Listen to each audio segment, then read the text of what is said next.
과거에는 본사 20층 회계팀 사무실에서 현장 정산서에 결제 도장을 찍던 손입니다. 지금은 아파트 지하주차장에서 청소를 하고 차를 밀고 있습니다. 새벽 6시에 출근해서 주차선을 닦고 입주민들이 차를 빼면 고개 숙여 인사합니다. 허리가 자꾸 아픈데 쉴 수가 없습니다. 어제는 예전 협력사 김 실장을 마주쳤습니다. 그가 저를 못 본 척 지나갈 때 얼굴이 화끈거렸습니다. 57년을 살면서 이렇게까지 떨어질 줄은 몰랐습니다. 이제 어디서부터 잘못됐는지 말해보려 합니다.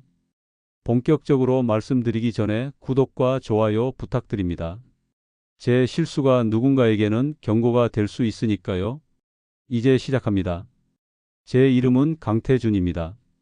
올해 57살이고 작년까지 중견건설사 본사에서 회계팀장으로 30년을 일했습니다.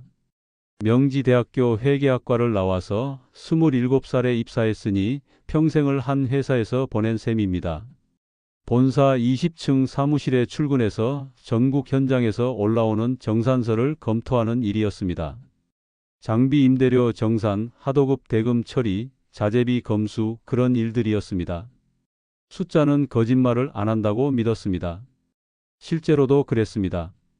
현장에서 아무리 부풀려 올려도 제 책상을 지나가면 정확한 금액으로 바뀌었습니다. 후배들이 강 팀장님 손 거치면 틀린 게 없다고 했습니다. 그게 자랑스러웠습니다. 아내와 결혼해서 아들, 딸 하나씩 뒀습니다. 큰아들은 32살인데 IT 회사 다니고 작은 딸은 29살로 약사입니다. 일산에 35평짜리 아파트도 장만했습니다. 대출 없이 전액 현금으로 샀습니다. 30년 동안 월급 모아서 한 푼 한 푼 쌓은 돈이었습니다. 평생 성실하게만 살았습니다. 지각 한 번 안 했고 회식 자리에서도 과하게 마시지 않았습니다. 부하 직원들 뒤치다꺼리도 잘했고 상사들한테도 미움 안 받았습니다. 회사에서 신뢰받는 팀장이었고 후배들의 멘토였습니다. 그렇게 쌓아온 삶이 무너질 이유가 없어 보였습니다. 정말 그랬습니다. 작년 2월에 명예퇴직을 했습니다. 회사에서 희망퇴직을 받는다고 해서 신청했습니다. 퇴직금으로 2억 8천만 원을 받았고 그동안 모아둔 저축이 7천만 원 있었습니다. 통장에 3억 5천만 원이 찍혀 있는 걸 보니 기분이 이상했습니다. 평생 이렇게 큰 돈은 처음 만져봤습니다. 처음 2달은 좋았습니다. 아침에 늦잠 자고 낮에 운동하고 저녁에 TV 봤습니다. 근데 석 달쯤 지나니까 답답하더군요. 할 일이 없으니 하루가 너무 길었습니다. 친구들을 만났는데 다들 퇴직하고 뭔가 하고 있었습니다. 카페 차린 친구도 있고 프랜차이즈 치킨집 하는 친구도 있었습니다. 그러던 어느 날 저녁 유튜브를 보고 있었습니다. 추천 영상에 이런 제목이 떴습니다. 60대 굴삭기로 월 2천만 원 버는 비법. 클릭했습니다. 영상에는 60 초반으로 보이는 남자가 나왔습니다. 굴삭기를 능숙하게 운전하면서 한 달에 2천만 원 번다고 했습니다. 학원 2달 다녀서 자격증 따고 중고 장비 사서 시작했답니다. 댓글을 읽어봤습니다. 저도 석 달 만에 대출 다 갚았어요. 장비 2대로 확장했습니다. 이제 직원도 뽑았어요. 심장이 뛰기 시작했습니다. 다음 날부터 유튜브에서 굴삭기 관련 영상을 미친 듯이 찾아봤습니다. 전부 성공 스토리였습니다. 계산기를 꺼냈습니다. 하루 일당이 70만 원이면 한 달에 25날만 일해도 1,750만 원입니다. 1년이면 2억이 넘습니다. 숫자는 명확했습니다. 그리고 저는 30년간 건설사 본사에서 일했습니다. 장비 임대료 정산을 수천 건 처리했습니다. 현장에서 올라오는 굴삭기 대금 청구서를 매달 검토했습니다. 터파기 깊이, 장비 규격, 작업 일수 전부 머릿속에 들어 있었습니다. 게다가 저는 건설사 인맥이 있었습니다. 과거 함께 일했던 협력사 실장들, 현장 소장들, 전화 한 통이면 일감을 구할 수 있을 거라고 생각했습니다. 나는 다르다고 믿었습니다. 유튜브에 나오는 사람들처럼 아무것도 모르고 시작하는 게 아니라 건설업을 아는 사람이 하는 거니까요. 아내한테 조심스럽게 얘기했습니다. 여보, 나 굴삭기 사업 한번 해볼까 해. 아내가 깜짝 놀랐지만 제가 계산기를 보여주면서 설명하니까 표정이 바뀌더군요. 아들한테 전화했습니다. 아빠는 숫자에 강하잖아요. 건설 쪽도 잘 아시고 괜찮을 것 같은데요. 그 말에 확신이 들었습니다. 바로 움직였습니다. 용인에 있는 굴삭기 학원에 등록했습니다. 교육비가 400만 원이었는데 투자라고 생각했습니다. 2달 동안 이론 수업 듣고 실습하고 자격증 시험 봤습니다. 합격했습니다. 굴삭기 운전 기능사 자격증이 나왔습니다. 이제 장비를 구매할 차례였습니다. 중고 거래 사이트를 뒤졌습니다. 화성에 있는 2017년식 16톤 굴삭기가 1억 1천만 원이었습니다. 현장에 가서 직접 봤습니다. 시동 걸고 유압 작동 확인하고 엔진 상태 점검했습니다. 계약했습니다. 운반용 5톤 트럭도 4천만 원 주고 샀습니다. 사무실 얻고 보험 들고 각종 등록비 내니까 7천만 원이 더 들어갔습니다. 퇴직금 2억 8천에서 대부분이 나갔습니다. 부족한 부분은 은행에서 1억 원 대출받았습니다. 연금 담보 대출이었습니다. 총 4억 2천만 원을 투자한 셈이었습니다. 지금 생각하면 미친 짓이었는데 그땐 확신에 차 있었습니다. 첫 전화가 온 건 사무실 연지 사흘째였습니다. 과거 함께 일했던 협력사 김 실장이었습니다. 강 팀장님, 수원에 물류창고 현장 있는데 한번 나와 보실래요? 손이 떨렸습니다. 드디어 시작이구나 싶었습니다. 첫 달은 정말 좋았습니다. 29날을 일했습니다. 하루 65만 원씩 받아서 1,885만 원이 통장에 들어왔습니다. 집에 와서 아내한테 통장을 보여줬습니다. 아내가 눈물을 글썽이더군요. 그날 저녁 한우 전문점에 가서 등심을 실컷 먹었습니다. 둘째 딸에는 25날 일했습니다. 비가 나흘 와서 쉬었습니다. 1,625만 원을 벌었습니다. 셋째 딸에는 26날 일해서 1,690만 원이 나왔습니다. 석 달 평균이 1,700만 원이 넘었습니다. 페이스북에 굴삭기 조종석에서 찍은 사진을 올렸습니다. 57살에 시작한 제 인생, 여러분도 할 수 있습니다. 댓글에 대단하시네요. 멋있어요 하는 말들이 달렸습니다. 역시 내가 맞았어. 건설업은 내가 아는 분야야. 그렇게 믿었습니다.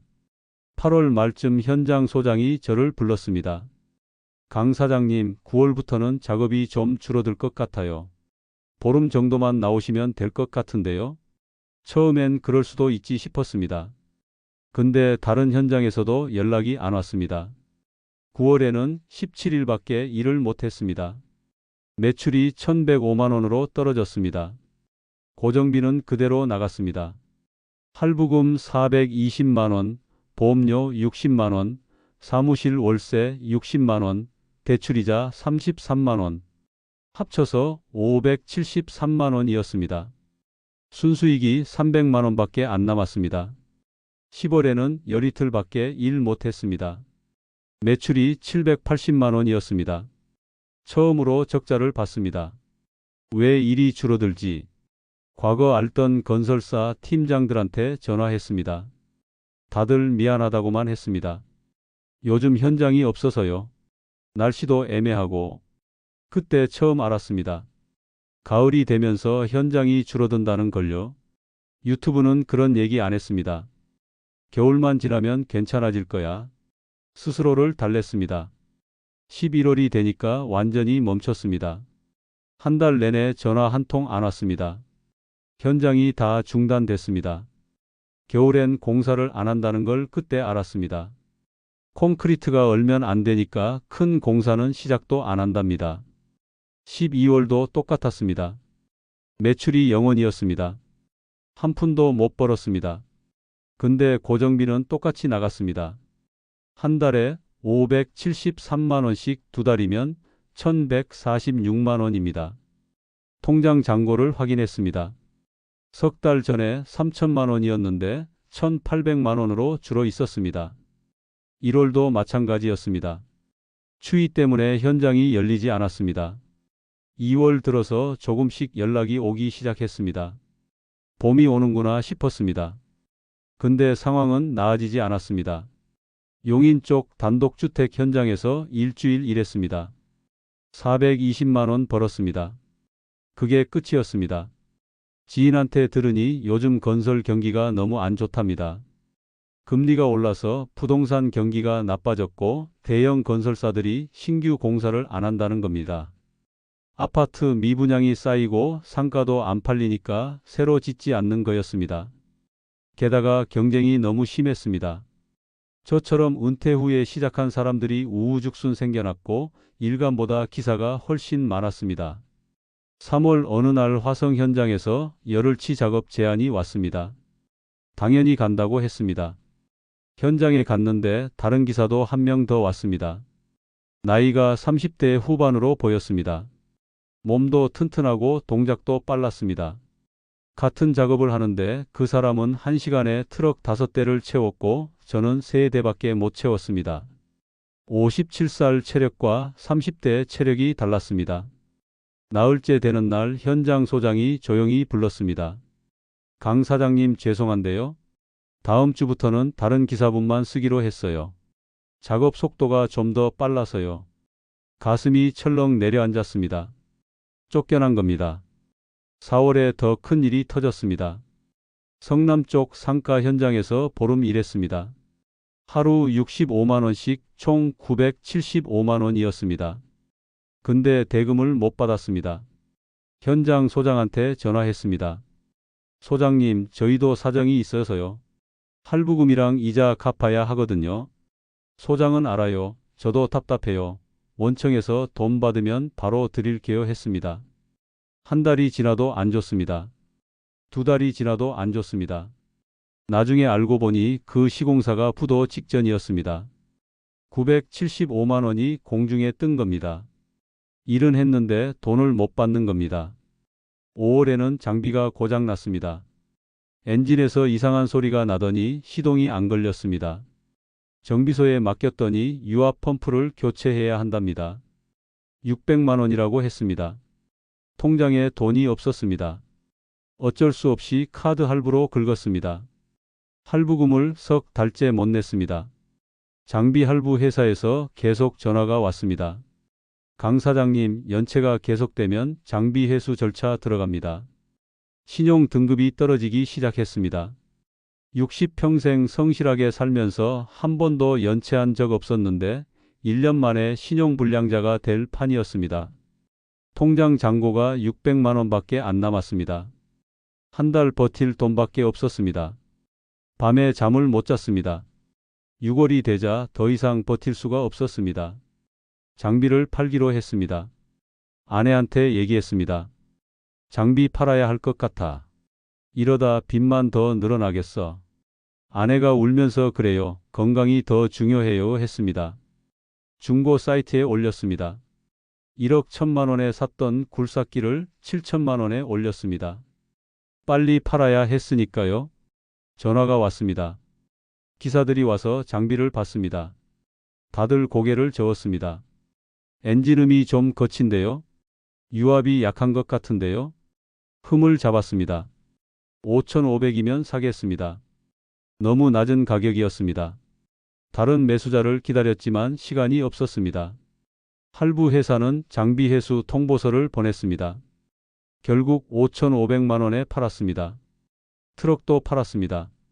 4천만 원에 샀던 5톤 트럭을 2,200만 원에 급매했습니다. 총 7,700만 원을 받았습니다. 그 돈으로 먼저 빚을 갚았습니다.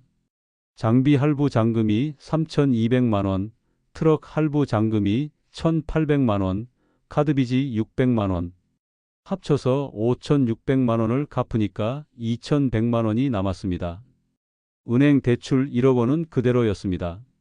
계산을 해봤습니다. 처음에 투자한 돈이 4억 2천만 원이었습니다. 지금 손에 남은 건 2,100만 원뿐이고 대출 1억은 그대로니까 총 손실액이 4억 원인 겁니다. 평생 모은 돈이 1년 6개월 만에 다 날아갔습니다. 아내 앞에서 울었습니다. 미안해. 내가 잘못했어. 평생 모은 거 다 날렸어. 아내도 울면서 괜찮아요. 살아있으니 다행이에요 했습니다. 근데 괜찮을 리가 없었습니다. 큰아들한테 전화해야 했습니다. 떨리는 손으로 전화를 걸었습니다. 준호야, 아빠가 사업 접었어. 목소리가 떨렸습니다. 왜요? 잘 되는 거 아니었어요? 아들이 놀라서 물었습니다. 처음에만 잘 됐어. 겨울 되니까 일이 없고 경기도 안 좋고 결국 망했어.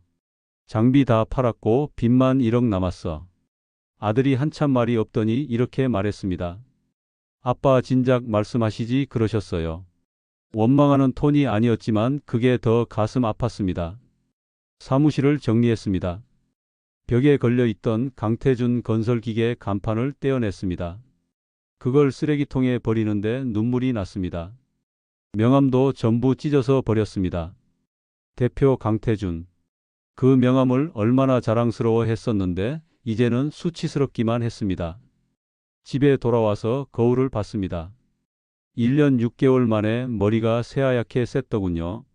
주름도 깊어졌고 눈빛도 흐려졌습니다. 57살이 65살처럼 늙어버렸습니다. 아내가 말했습니다. 당신 일 다시 해야 할 것 같아요. 이 돈으로 얼마나 버티겠어요. 연금만으로는 대출 이자도 못 갚잖아요. 맞는 말이었습니다. 연금이 월 200만 원 나왔는데 여기서 대출이자 33만 원 나가고 아파트 관리비 20만 원, 생활비 100만 원 쓰면 거의 남는 게 없었습니다. 일자리를 알아봤습니다. 인터넷에서 50대 후반 채용을 검색했습니다. 나오는 일자리는 전부 육체 노동이었습니다. 경비원, 택배 상하차, 주차관리원, 청소원, 건설사 회계팀장 출신이 이런 일을 해야 하나 자존심이 상했습니다. 근데 선택의 여지가 없었습니다. 결국 아파트 주차관리원 자리에 지원했습니다. 월급 200만 원, 24시간 격일제 근무. 면접을 보러 갔습니다. 관리소장이 저를 보더니 이전에 무슨 일 하셨어요? 물었습니다. 건설사 본사에서 30년 일했습니다. 소장이 고개를 끄덕이더니 다음 주부터 나오세요 했습니다. 합격이었습니다. 기쁘지 않았습니다. 첫 출근 날을 잊을 수가 없습니다. 주차 관리실에 들어가서 유니폼을 받았습니다. 회색 근무복과 모자였습니다. 거울을 보니까 초라한 제 모습이 보였습니다. 내가 이렇게까지 돼야 하나 싶었습니다. 근데 어쩌겠습니까? 살기 위해서는 해야 하는 거였습니다. 첫날 선배 관리원이 업무를 알려줬습니다. 아침에 출근하면 주차장 청소하고 차량 출입 확인하고 입주민들 문의 응대하고 들으면서 한숨만 나왔습니다. 본사에서는 회의 참석하고 정산서 검토하던 사람이 이제 빗자루 들고 바닥 쓸어야 하는 거였습니다. 3일째 되던 날 과거 협력사 김 실장을 마주쳤습니다. 그가 이 아파트 산다는 건 알았지만 마주칠 줄은 몰랐습니다. 강 팀장님, 여기서 뭐 하세요? 순간 얼굴이 화끈거렸습니다. 나 여기서 관리원 일합니다. 했더니 김 실장 표정이 굳더군요. 그러시구나. 건강 조심하세요. 인사하고 헤어졌습니다. 그날 밤 잠을 못 잤습니다. 근데 한 달쯤 지나니까 조금씩 적응이 됐습니다. 선배 관리원들이 좋은 분들이었습니다. 강 선생님 처음엔 다 힘들어요. 근데 익숙해지면 괜찮아요. 위로해 주시더군요. 점심시간에 같이 도시락 먹으면서 얘기하는 것도 나쁘지 않았습니다. 다들 저랑 비슷한 처지였습니다. 퇴직하고 뭔가 했다가 실패해서 여기 온 분들이었습니다. 지금은 2년째입니다. 월급 200만 원 받고 연금 200만 원 받고 아들이 한 달에 30만 원씩 도와줍니다. 그 돈으로 매달 50만 원씩 대출 원금을 갚고 있습니다. 이 속도면 20년 걸리겠지만 그래도 희망은 있습니다. 손자들한테 용돈은 예전처럼 못 줍니다. 10,000원씩 주지만 손자들은 그것도 좋아합니다. 주말에 손자 둘이 놀러 오면 같이 공원 산책하고 그네 밀어주고 아이스크림 사줍니다. 할아버지 하면서 달려오는 소리가 저한테는 큰 위로가 됩니다. 아내랑 저녁에 산책하는 것도 좋습니다. 아파트 단지 한 바퀴 돌면서 여보, 우리 그래도 건강하잖아. 일할 수 있잖아. 이렇게 얘기합니다. 작은 것에 감사하게 됐습니다. 자존심을 내려놓으니까 조금 편해지더군요. 지금 생각해보면 제가 착각한 게 너무 많았습니다. 첫째, 유튜브 성공 스토리는 100명 중 1명입니다. 나머지 99명은 저처럼 망하거나 겨우겨우 버팁니다. 성공 사례만 보고 판단하면 안 됩니다. 둘째, 회계와 현장은 완전히 다른 세계입니다. 저는 30년간 정산서를 봤지만 실제로 땅을 판 적은 없었습니다. 서류상으로 아는 것과 몸으로 할 수 있는 건 다릅니다. 셋째, 나이와 체력을 인정해야 합니다. 57살이 30대 기사와 경쟁할 수 없습니다. 판단력은 있어도 체력은 없습니다. 넷째, 계절성 업종은 정말 위험합니다. 여름 석 달 잘 번다고 착각하면 안 됩니다. 겨울 석 달 동안 수입 제로인데 고정비는 계속 나갑니다. 다섯째, 미수금이 가장 치명적입니다. 일 다 해놓고 돈 못 받는 경우가 정말 많습니다. 저는 975만 원 날렸습니다. 여섯째, 퇴직금은 생활 안전망입니다. 함부로 쓰면 안 됩니다. 저는 4억 2천만 원을 투자해서 4억을 날렸습니다. 일곱째, 정말 사업하고 싶으면 적은 돈으로 시작하세요. 실패해도 다시 일어설 수 있는 금액으로만 하세요. 여덟째, 고정비를 절대 과소평가하지 마세요. 일 안 해도 매달 500만 원 넘게 나갑니다. 유튜브는 저에게 꿈을 팔았습니다. 한 달에 2천만 원 버는 꿈, 손주들한테 용돈 넉넉히 주는 꿈. 근데 그건 환상이었습니다. 쉬운 돈은 없습니다. 지금은 평범하게 삽니다. 새벽 6시에 일어나서 주차장 관리하고 저녁에 집에 와서 아내랑 밥 먹고 주말에 손주들 보고. 이게 전부입니다. 특별할 것 없는 일상이지만 이제는 이게 행복입니다. 가족과 함께 있는 것, 건강하게 살 수 있는 것, 그게 진짜 성공입니다.